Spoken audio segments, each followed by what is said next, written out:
Hi, I'm Mike Judge, and you're listening to the Pantheon Network.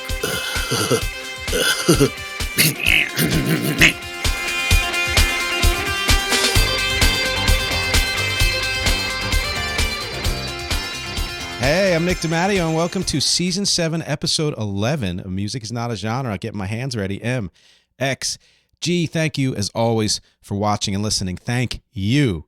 And you will know why I emphasize that in just a minute or two. As always, listeners, go to youtube.com/@musicisnotagenre. You get a video for every episode of this podcast. Watchers who just can't stand that I'm wearing the same shirt as I did last week, because I'm recording these back to back, go to nickdimatteo.com/musicisnotagenre, and you don't have to stare at me anymore. You can just have me in your ear whispering intimately about music and other topics. And everyone, of course, go to patreon.com/musicisnotagenre to support this podcast, my band Rec, and everything else I do.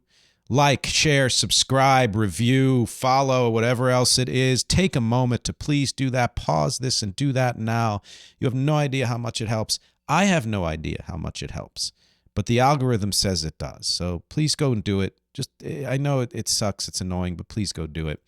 And then Qobuz is my sponsor for this season, music streaming service akin to Spotify and Apple in terms of the amount of music and the price per month, but the quality is high res like Tidal, just not as expensive, I believe, and has many, many other features that if you were a fan of physical music you miss, Qobuz has it. So go check that out.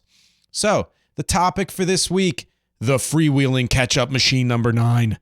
You are the gift. It's close to the holiday season. It is the holiday season, so I've tied it into that. And here's the thing. I'm discovering that I need to be more grateful. I'm someone, and there's actually a line in one of the songs from Rec's album, KITE to Camden, All on Me, where it says, I make things worse than they are because the bad stuff is all I see. So I'm the kind of person who often takes good things for granted and finds the things that aren't good in an effort to want to make them better. Not because I'm Nelly negative, although sometimes I am, but it's mainly because I love the good things so much that I want the bad things to be good too, you know. But it overwhelms me to the point where maybe I'm not as grateful as I should be about those good things. Nothing is guaranteed to work or be easy or feel good. So when things do work and or feel good, it's a good idea to bank those, to go over them in your head more and more, to focus on them, to be grateful for them, including you. I am grateful for you, for watching this podcast, for listening to this podcast, for liking and subscribing and sharing and commenting on YouTube and on social media and elsewhere. For if you're on Patreon, whether you're a free guest there or paying for it, thank you. Please consider going to patreon.com/musicisnotagenre if that's something you can do. But your presence keeps me doing this.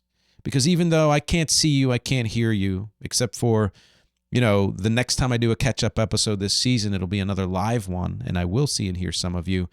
Even though I can't, I feel you there. I know this is a conversation, as I always say. Keep tuning in. And here are the comments and notes from all of you, including some of the things that I forgot to mention that I throw in. Many of these go back to last season and even way farther back, which is kind of exciting. But we're going to get right into it. So, the 4th episode I ever did, before this was even called Music is Not a Genre, when it was called the Thursday Throwback Track, when it was still an offshoot of my blog, back in late 2019, was on a band called the Royal Crescent Mob. Look them up. They don't exist anymore. They were kind of an 80s, sort of like a Chili Peppers, but, not good, I guess. I don't know. But a guy named Robert Petrick, UW7CG, I don't know, on YouTube, discovered this episode just recently, even though it's several years old. It's 5 years old now. Said, hey, I did the Royal Crescent Mob logo with my friend Jim Wilson, art director. So I actually got to bump into, virtually, the person who created a logo for an album, a vinyl album that's been in my collection for decades. It's kind of cool. My acoustic cover of the Violent Femmes' Never Tell Got a comment from Dr. Faust, PR8VW on YouTube, said, yeah, I look at it like the bass is the lead and the guitar is the rhythm with Violent Femmes. The bass player made that bass sing, and that is so true. I never thought of it that way. You can't really call Gordon Gano a lead guitarist doing solos and things like that.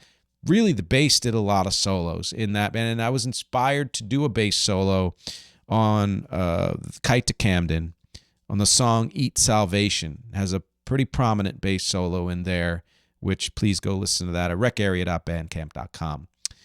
I did an episode again years ago, I think season 2 or 3, season 3, I want to say, on third stream music, which is music that combines jazz and classical. One of my favorites, honestly. And somebody named AA Dillatif 9132 on YouTube said, when I came to your channel, I thought it was all about third stream. It's not, but that's okay. We third streamers will find one another, which is so nice. I actually haven't talked to another person who likes third stream jazz. I started researching third stream, this is the guy talking, last year, and came up with the following artists or selections, my old and new favorites. If you're a third stream fan, jot these down because I haven't heard of most of them, so I got to check this out. Number 1, Dregs, Go for Baroque. Number 2, Eugene Cicero. 3, Regina Carter, Requiem for a Dream. I know Regina Carter, I don't know that song. 4, Eddie Daniels, 5 Seasons. 5, Orbert Davis and Chicago Jazz Philharmonic, The Eighth Wonder. 6, Melody Gardot, My One and Only Thrill. 7, Gianluigi Trovesi, Adagietto Bergamasco. Cool. I'm half Italian. 8, Don Sebesky, 3 works for jazz soloists and symphony orchestra. 9, Hiromi, just the general artist Hiromi. 10, Lars Danielsson, libretto. And 11, Gino Vanelli, A Pauper in Paradise. Boy, Italians like to mix jazz and classical, don't they? By the way, John Baptiste, I don't know if I mentioned him or not in the actual episode on Third Stream, but big third streamer. Next, Terry Kath. One of my most popular episodes was on Terry Kath. It's A Death is Dumb. And Ogre7771 on YouTube said, I'm a boomer, so I've been listening to Chicago since they started. Let's just get real. When Terry died, so did the band. They were never the same. The heart, the soul, the life. After Terry's death, the band lost their unique sound, and they sold out to corrupt pop crap AM radio bubblegum. I saw them in 82, and it just wasn't the same as with Terry Kath. I love the passion. I love the fact that I don't fully agree with. I agree with part of it in that so much of it died when Terry died. But I thought that their middle period, 12 through 14, were interesting experiments, interesting shifts in trying to find a new sound, more so than we remember. And I thought that their pop period was good for a different reason. Not as good as the 70s or late 60s, but still good in its own way, although real love-hate relationship with David Foster. So mostly agree with you, got to be honest. My Kinks episode, which was from last season, JamJam0189 said, yes, the Kinks are often overlooked in favor of the Beatles and the Rolling Stones. The Kinks were very good at making songs about everyday life, like the Beatles. Even many of their B-sides and album tracks are very good. That's so true. Who else could write a song about sitting on a sofa? Their late 70s and 80s stuff certainly is underrated. Totally agree. They were together until the 90s. Yes, that's right. That is true. Oasis, on the other hand, overrated. So, cool. I don't agree that Oasis is overrated. I think I did an episode on Oasis recently, and you know that I say they're rated. In that they're often overrated, they're often underrated. Listen to more of what they did, and you'll understand why I say that. But Kinks-wise, yeah, I couldn't agree with this guy more. Also on the Kinks, Mick Bakulich, nice breakdown. His, hierarchy with the big four as far as British invasion bands, Kinks is his first, then The Who, then the Beatles and the Stones. Pretty interesting. Lyrically speaking, I don't think any of them were close to Ray, which, yes and no, but I love Ray's lyrics. If you haven't heard Ray Davies' 80 Days demo recordings, you should check it out. It's on YouTube and fantastic. I have not heard it, and I still haven't checked it out. Hopefully I'll have time over the holiday season. King's X, Amelia, my colleague on Patreon, said, I love funk in my junk too. That's something I like to say. What a crazy episode. I had no idea they'd been around that long or that they were a Christian rock band originally. How did I miss all of that? Just rocking along hard to their songs, I guess. Also, thanks for the Green River reminder. There's a proto-grunge band. I hadn't thought about that band since the Sub Pop days. You listen to most of their solo material? Where do you find the time? I scan it. I survey it enough to know what I'm talking about. Give It Up was also my favorite song from Three Sides of One. And then after my response, she said, oh, now I know your trick. I told her that I survey the songs. A Christian music episode would be cool. I feel like Stryper was the only band I knew was Christian, and I'm not even sure I knew since they looked like every other rock band at the time, the hair metal. To Hell with the Devil was their album. We all thought Night Ranger was Christian because of the song title. I Sister Christian, I didn't because it's sort of like when Prince used Christian references, but I get what she's saying. And it took me a while to figure out that DC Talk and Jars of Clay it took me a while to find out that DC Talk and Jars of Clay were both Christian bands. Interesting stuff. Really interesting stuff. And I think I should do an episode on Christian music because there's good and bad, a lot of bad, but there's some good too. Hip Hop Production, CZ1307 said, just started this video and it's amazing. Thank you. I have been fascinated with hip hop production since as long as hip hop production has been around. I've incorporated it into a lot of what I do. I wanted to give as much information about just the production side of things in that episode as I possibly could. So thank you for that. Duran Duran, my most popular episode. Sean Swinton 6242 said, answering the question, can you name a Duran Duran song after 1993? He said yes. The albums Pop Trash, Astronaut, which was the reunion of the original Fab Five, Red Carpet Massacre, and their latest Dance Macabre. Their prior album, the current one, name escapes me. I believe it's called Paper Gods, which had them reunited with Nile Rodgers. Too middling effect to my thing, but Nile Rodgers, interesting. That sometimes he just makes magic, and sometimes it kind of waters things down. But great comments, and I'm glad you're a Duran Duran fan to that degree. Albums of the 90s. So that's part of my albums by decade series, which is now done. You can see the whole thing on YouTube, anywhere, but I make a playlist on YouTube, albums. What's an album and why is called the playlist. Topher James Music on YouTube, who's my friend Chris, who is an amazing songwriter and producer himself. We may be working together soon. We did a podcast together, actually, on his show. He said, a music colleague... Oh, no, I said that. He's, an incredible... Hey, man, been listening to the podcast via Apple Podcasts. Awesome stuff. I absolutely love music history. Been digging into these 90s episodes. They are very good. Keep going.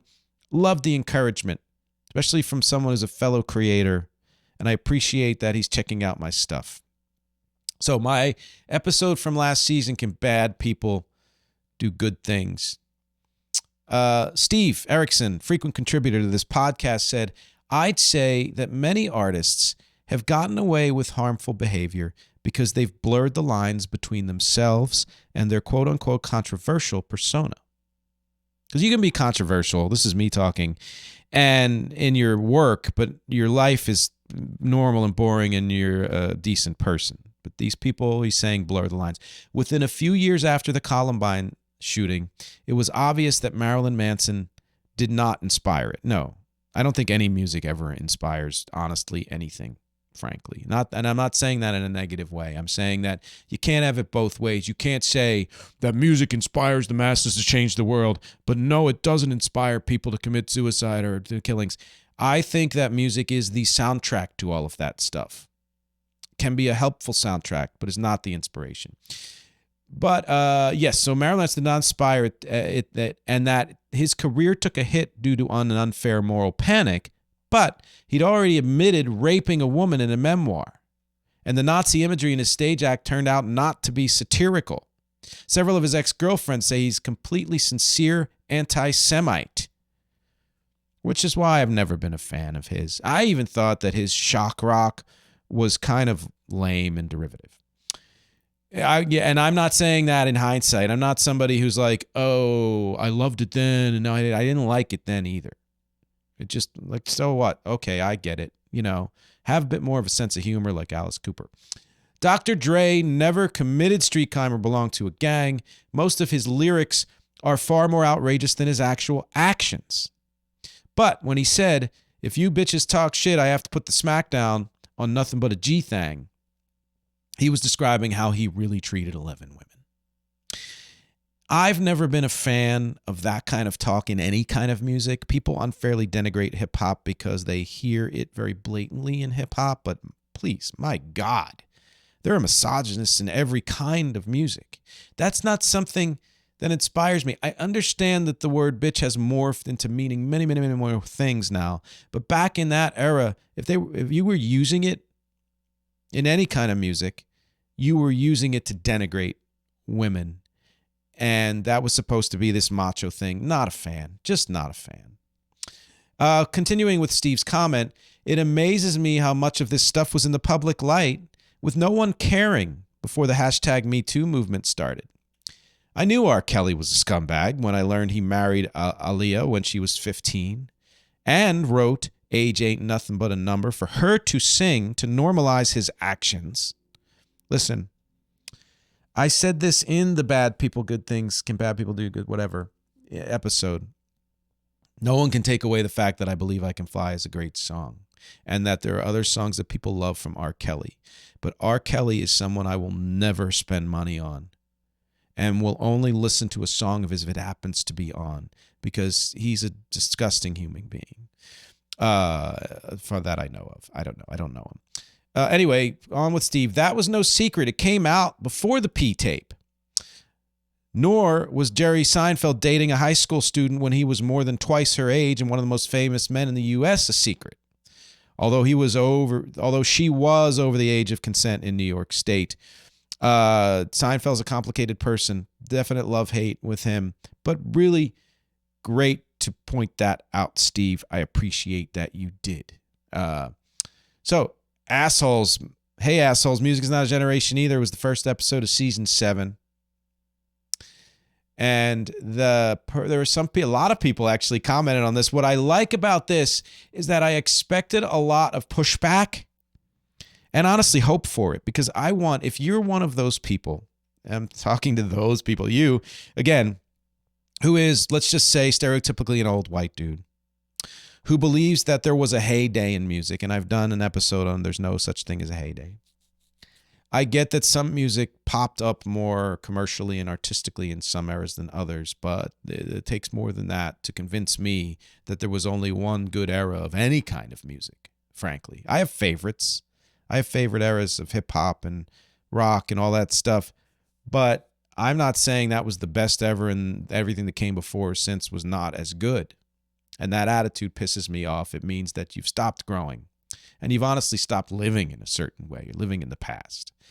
Why haven't you given me hell for this? Why haven't you said, how dare you, you pompous, imperious jerk who's also an old white dude or whatever you want to classify me as?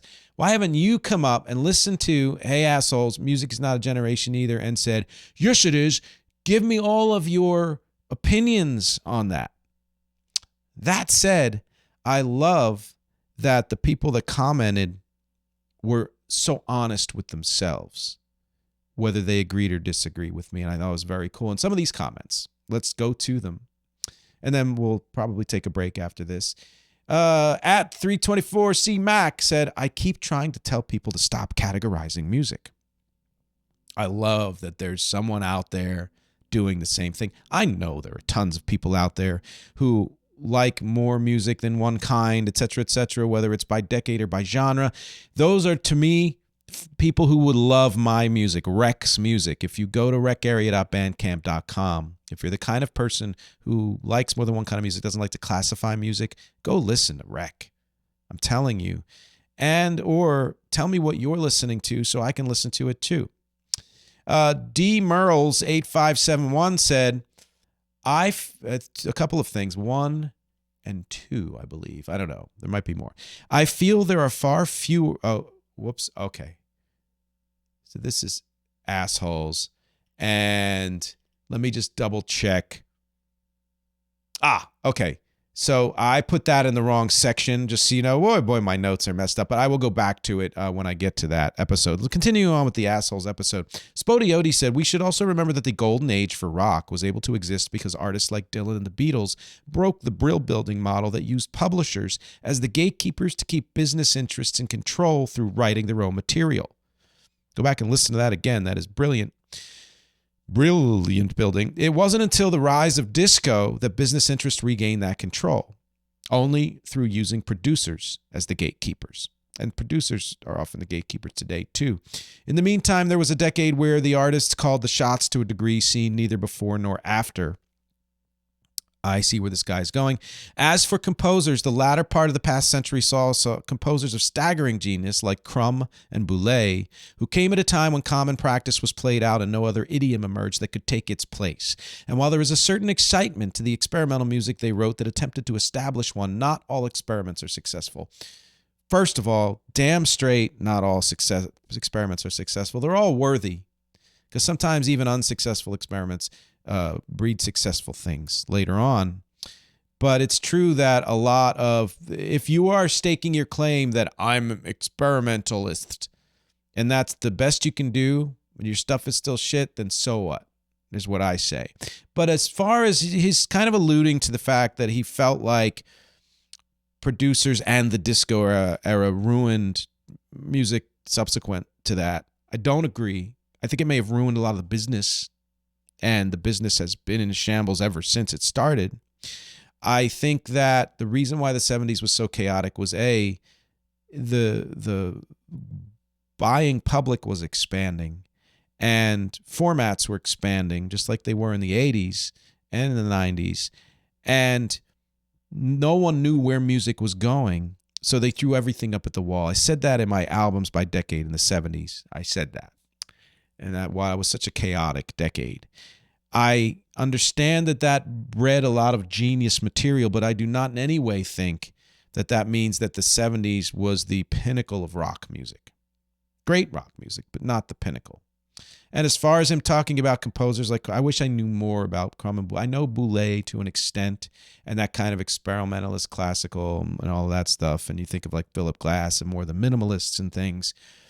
But I don't know them well enough to know whether I agree or disagree with this comment. But man, I love your comment. And Spodiote goes on again to comment, there were some conductors, Herbert von Karajan comes to mind first, probably mispronounced that, who had a gift for making their orchestras sound exceptionally beautiful on the recording playback equipment of their day that haven't translated as well to the digital format.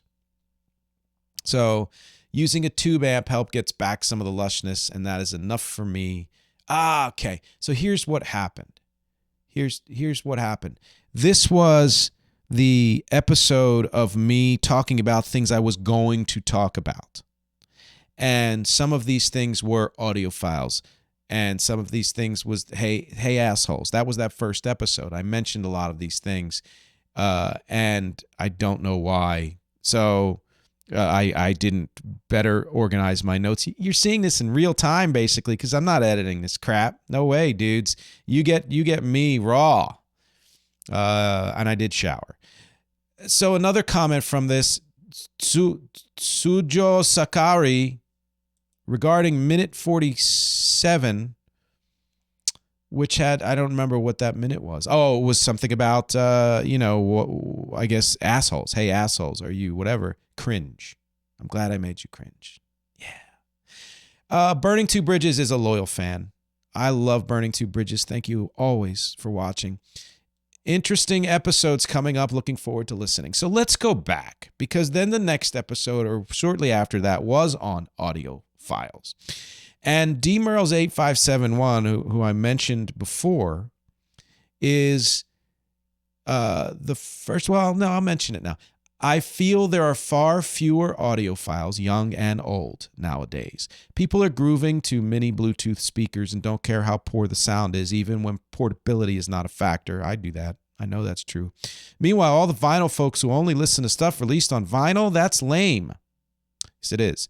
I imagine not hearing dozens or hundreds of acts because they aren't on vinyl. Eesh, musical ostriches. Luddites is what I say. Number 2, you might be biased as a busy working musician. You want and need people to come to concerts and buy new music. This is understandable. But you have an economic interest in the narrative that today's music is as good as ever. Interesting. I believe rock music, if not all forms of pop music especially, is more of a commodity and less of an art. The blueprints were achieved long ago, and new acts, even legacy acts, can rarely get close to the original fresh creative work. Are modern classical composers as good as the old European masters? Not likely. And if they are, they need new agents. I'm old and white, but not rockist. I prefer music written on keyboard or just in the mind. I fear music written on guitar is passé or duplicative. I've not been really into any rock bands since the likes of Suede, Pulp, and Blur, all best in the 90s. But don't mind me. You have some good ideas for your new season. I'm going to subscribe. Thank you for subscribing, by the way. Thank you so much. And I am actually going to take a break after this. But let me comment. I understand what you're saying, that I have a vested economic interest in this. Yes, that's true. But for me, it is absolutely economic in some ways. But it's even more so artistic in that I would get super tired of myself if I just kept trying to retread what I've done before. And having done last week the episode on the amalgam effect, please go watch that if you haven't, because you'll understand why I say that. And you'll understand why I say that it's important to continue to listen to music. Do I agree that music is less inspired now because some of it's been established already? Absolutely not, because we have no idea what music we're doing now will be considered a different genre in the future, or will have inspired even more amazing music in the future. So I think this argument that the blueprints were achieved long ago and new acts rarely get close to the original is your bias. I know that emotionally I sometimes feel that way, and yet at the same time, and I mentioned this last week, the Red Hot Chili Peppers album, they put out 2, so not the last one, but the one before that was as good as anything they've done in their entire career. And the reason why it doesn't get press has more to do with business and with America looking askant at older acts, the way Britain and the rest of Europe does not do that. And that's why it didn't get nearly the amount of press that it should have. We say, oh, they've done it before, I'm not going to pay much attention to them. So agree to disagree on some of that. And that's a great place to take a break. Again, thank you all for being here. And we'll be back in a minute or so.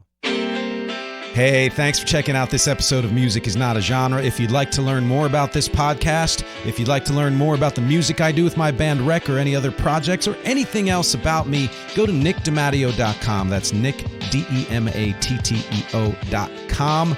And everything is there. There's even a link to a merch store where you can get t-shirts and mugs and hats and totes and notebooks and so many other things. I'm always adding new products there. Great way to support the podcast. And finally, go to patreon.com/music is not a genre if you really like to show your support.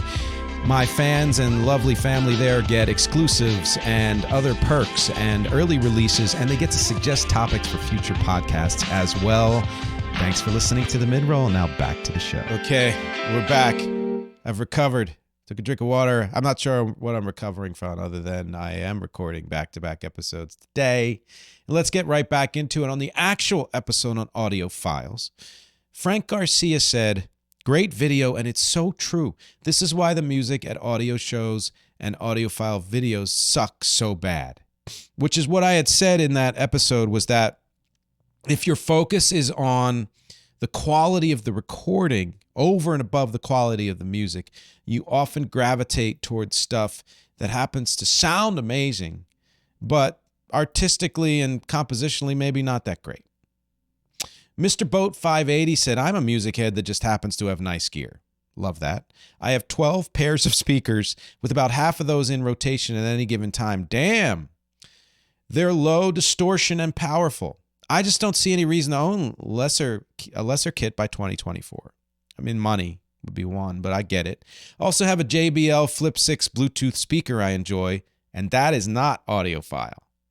See, I like people who understand that the listening experience can range from the best possible quality and environment and conditions to just, I have held my phone up to my ear like this, and listen to a song when I forgot my headphones because I wanted to hear it right then and there. That's probably the worst condition.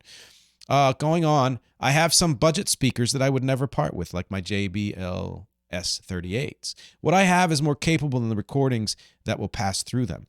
That's very true. Most recordings do not live up to that standard, and that is okay. The best recordings come across flawless to my ears. The speakers just have to be reasonable quality. There are recordings, let's be honest, where you can't find a single glitch or issue. Does that make the music better? No, but I get that. I came up listening to portable suitcase record players in the 60s. I think my parents had those. I used to sit on the floor with stacks of 45s. So did I.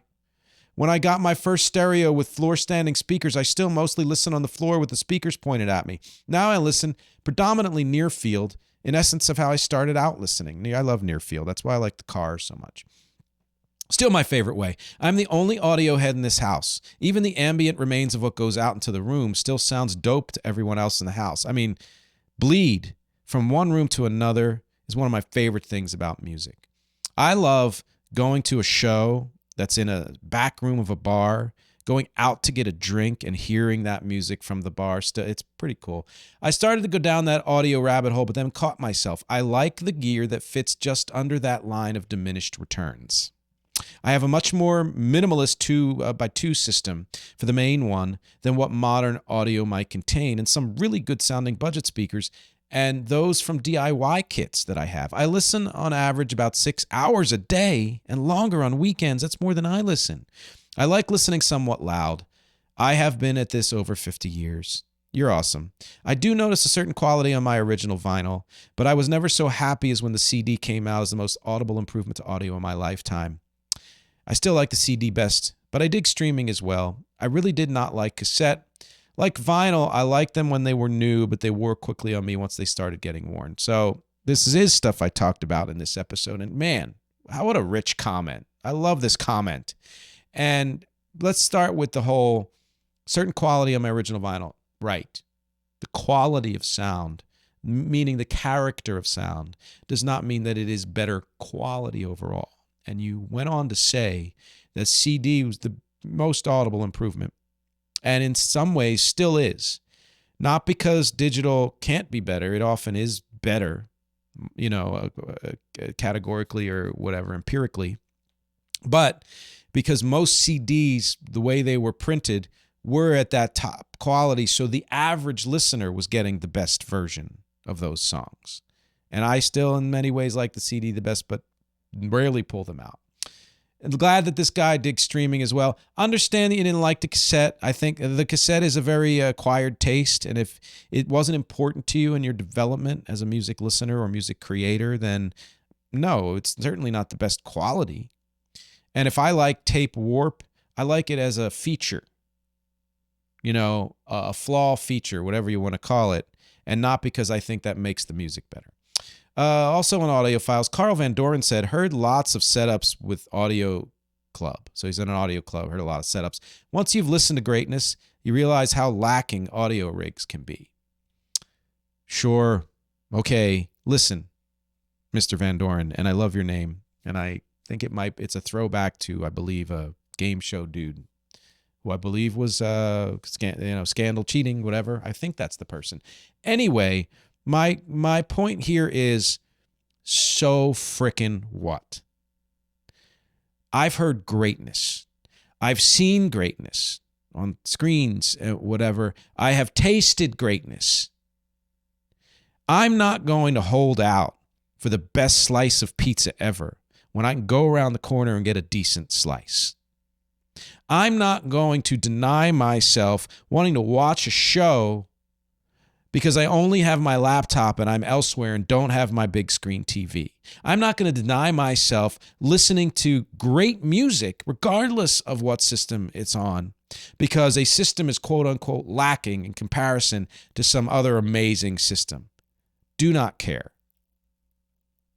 J.D. Raven said, there's that Alan Parsons quote about how, quote, audiophiles use your music to listen to their equipment, unquote, and not the other way around. Definite truth to that, and I fell into that rabbit hole a bit, but I won't own a recording of something I hate. like screechy freeform jazz or atonal modern symphony music. This is him talking. Just because it's a great recording and some quote-unquote audiophile authority said it has to be part of any serious collection. I agree. I find zero enjoyment in it, even if it sounds like you're in the room with the players. But let's say I get a nice clean LP from Audiolab Japan of some music I actually like, and it's near a religious experience on my main system. I grew up with vinyl, loved the convenience of cassettes, but now I've gone digital with everything except for my 1970s main hi-fi stack, where I keep that a special and an inconvenient experience. I mean, yeah, all physical music is now inconvenient, but it's still special. I wish I did it more. I honestly do it more when I have guests over or my kids, because it's kind of a fun novelty thing, and I like listening to some of the stuff. Couple of things you can't even find on streaming, and one or two couldn't even find on YouTube. Kind of crazy. But I love that Alan Parsons quote, audiophiles use your music to listen to their equipment. Right, because they're emphasizing the quality of the sound over the actual music. And whoa, I like some freeform jazz and modern symphonic music, but I understand why you don't. And I understand your point of saying, like, just because it's recorded well doesn't mean you should love it. Kuna Warit said, I enjoy what you can hear from a lossless file, which is waves and AIFFs, via a nice DAC and good headphones. It can be incredible. I agree. And a guy I'm working with who is probably going to be Rex's new drummer, he's like that. And he said that hearing the wave version of my songs was a much better experience than MP3s. And I understand that. Because when I listen to Rex songs compressed on Spotify or Apple, it hurts. Because I know that they sound better in reality. And at the same time, people love listening to it on that and have enjoyed my music. So who cares? And this guy says, but who cares if I can't do that every time? I still listen to music played on my truck's crappy speakers. Yep. In my old Bose Wave. And various little wireless speakers. So all those options. If a song makes me cry, it makes me cry in high res or on Spotify, played on a little Bluetooth speaker. God, that's true. This is a music lover. I love music lovers. Thanks for this video. P.S. I don't like labeling myself as an audiophile because I associate the label with pretentious and at times unscientific people who believe in techniques and kit that cannot possibly change the sound quality. Agreed. That's the rabbit hole these people are talking about, and I couldn't agree more with that. I had said enough in the audiophile episode, and I think I've said quite a bit here in this catch-up episode, all about you, but I will reiterate that. And I think I maybe did this in the bonus MxG video at patreon.com/music is not a genre, of which there is no bonus video for this one because the bonus is you. And please join me at patreon.com/music is not a genre and get to comment directly, get to suggest topics directly, etc., etc. I listen to Patreon people before I listen to anybody else. Amelia knows that. And I will say, and just as a final word for now on audiophiles, that is true that scientifically it's unsupported that the LP is better. And you want to know more about it, go to that bonus episode. But scientifically speaking, CD's one of the best options you could absolutely have. High-res digital files, probably the best option that you could have. And yeah, it does matter if your headphones or whatever, but if they're decent enough, you get enough of it to enjoy it. Let's go to Alex Gadd, guy who has the Rock and Roll Show podcast. Great guy. We are kindred spirits in many ways. Alex himself commented, Nick, thank you so much for having me on the show. I don't know what happened to my audio, but I love revisiting our conversation. It was really fun, and I hope we can do it again. So, interesting thing there. Alex, I don't know if you're watching this or listening. Would you classify yourself as an audiophile? And I say this because there was absolutely a difference in character, I will say, between the first part of your interview and the second part of your interview, audio-wise. That said, there's no way I would classify the second half of your interview's audio as crap. It was maybe more trebly. It might have switched mics by accident. Who knows what happened? But it is not going to hurt anybody's ears. It's not going to win any awards, but it's not going to turn people off from watching or listening to that interview. And I'm so glad this comment came right after the audio file thing, because as hard as I try to give you the best audio, and there are plenty of times where my system is crapped out, I've had to use the audio from the phone or the camera or whatever, and it's not as good, and that does annoy me. I still release the episode because I understand how more important it is that the subject matter, the substance, is brought out into the world than worrying about whether or not it's a perfect sound. And I'm sure you may do the same thing. I mean, I would love to talk to you more about this and anything else, because I think you would be a great frequent guest on this podcast. And I'd love to return to your podcast in some form too. Fake bands. Just did an episode recently on fake bands with Steve Erickson. A back talk was number 4 or 5. Alex Gadd again commented, I did an episode on this a few months before, a top 10 version. I like how we're on similar wavelengths. That's, again, his show, Rock and Roll Show Podcast. And what I love about that is we did the same topic in a different way. We had some crossovers with mentioning people like Spinal Tap and the Blues Brothers, but he mentioned artists I didn't cover, and Steve and I mentioned artists he didn't cover. Ours was not a top 10. I love the top 10 format that's so fun, and I love how he did it in particular. Ours was more of a free-form discussion that was somewhat organized according to first and second half, and talked about AI and other things like that.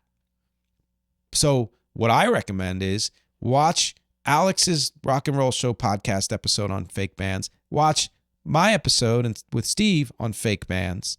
Put the two together, you learn more than you ever wanted to know about fake bands, except for right now, which is I forgot some major fake bands, some of whom inspired that freaking episode. And I was in a place at the time that I was so scattered with so much work and so many gigs that I didn't note this down. I missed some big ones. To me, Eddie and the Cruisers.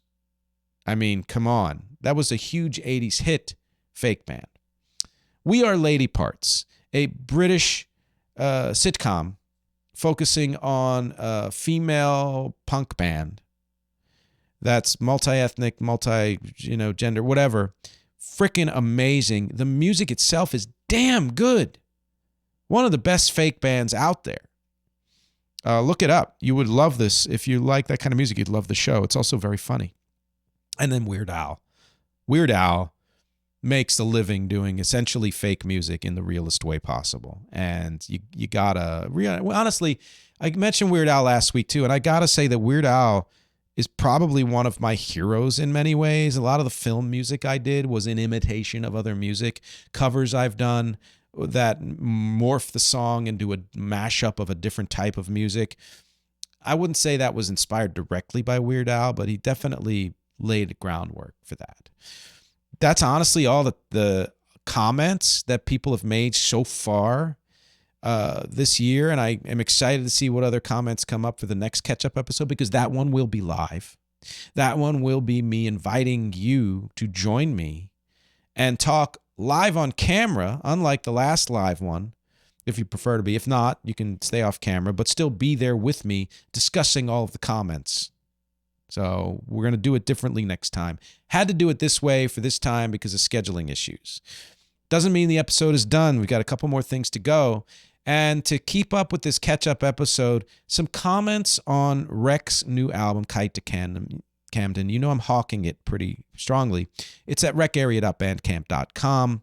I recommend you listen to it because I think I did a wonderful job with it. I love it, and other people have been saying some things that I'm going to mention here.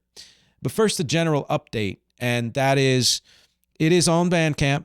I'm working with a business partner who has asked me to continue to withhold it from distribution on streaming until we figure some things out.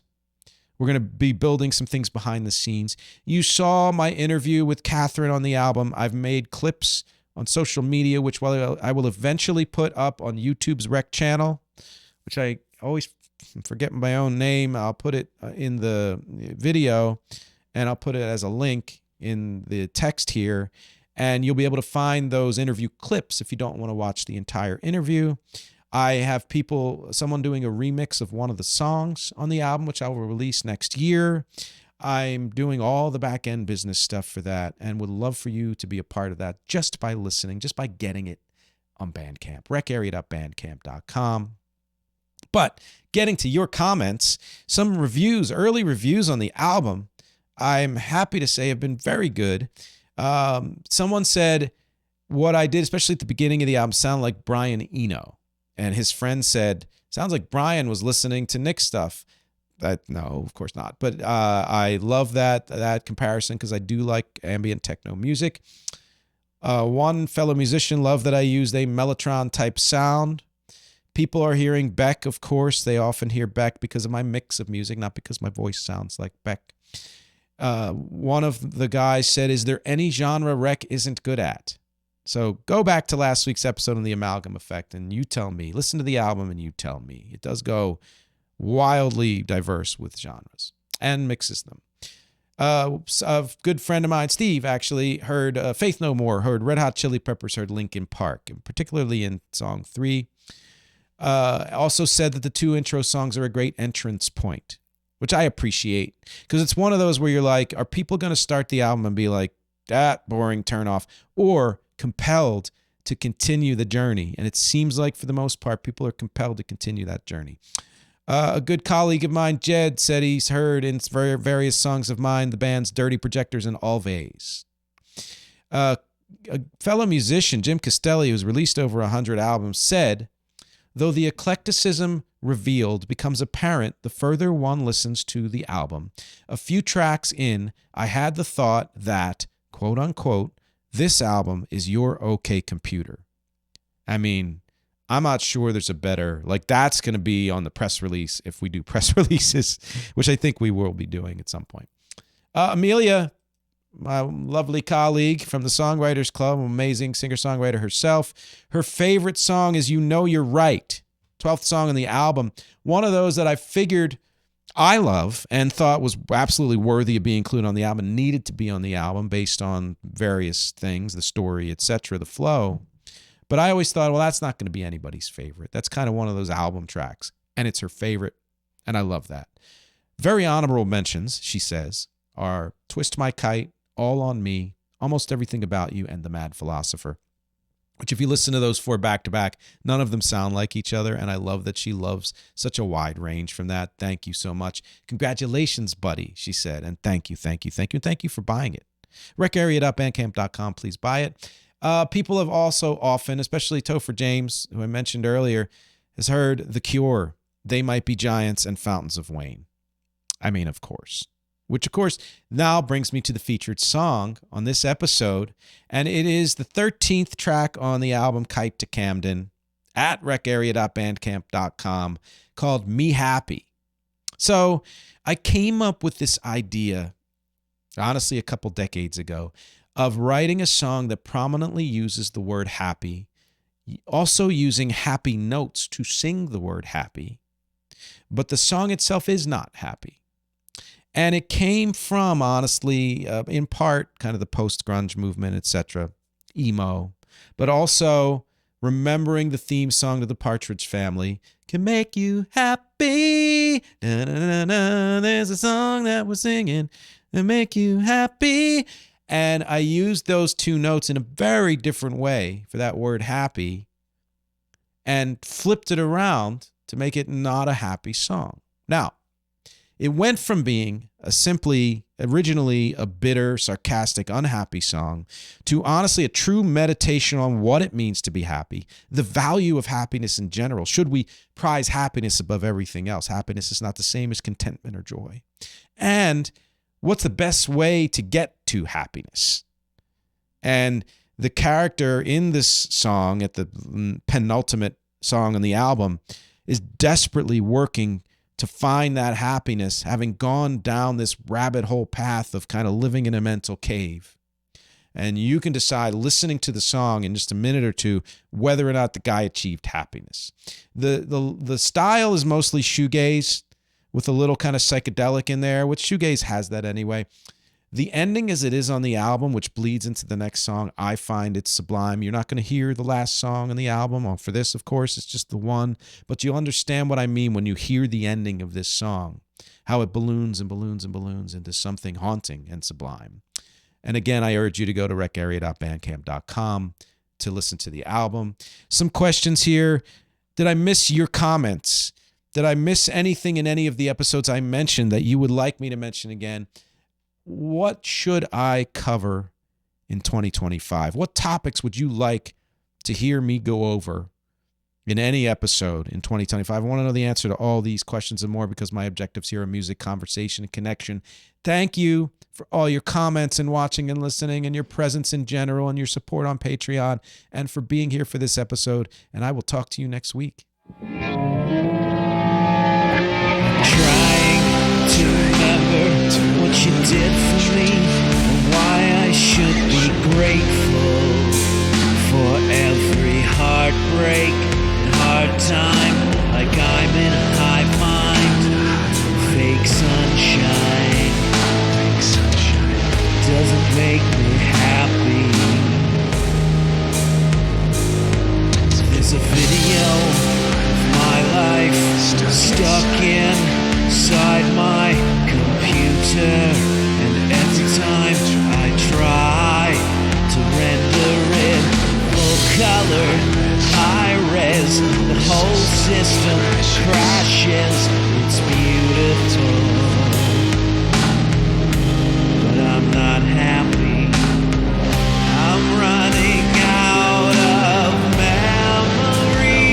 Yeah, no, that's not a metaphor.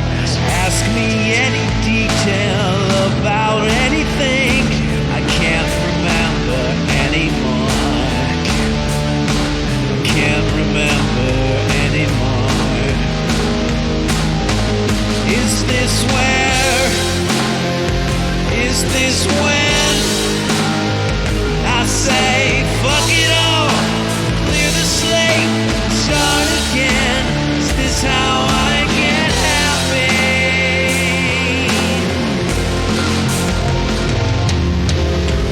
There's not a single person, non-corporeal entity, who can show me any value, who can answer this for me, who can answer this for me, who can answer this for me. If everything I do is to find a way through to the next part of my life, when I've figured it out, but it's too late to do anything about, will I be happy?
say her so much.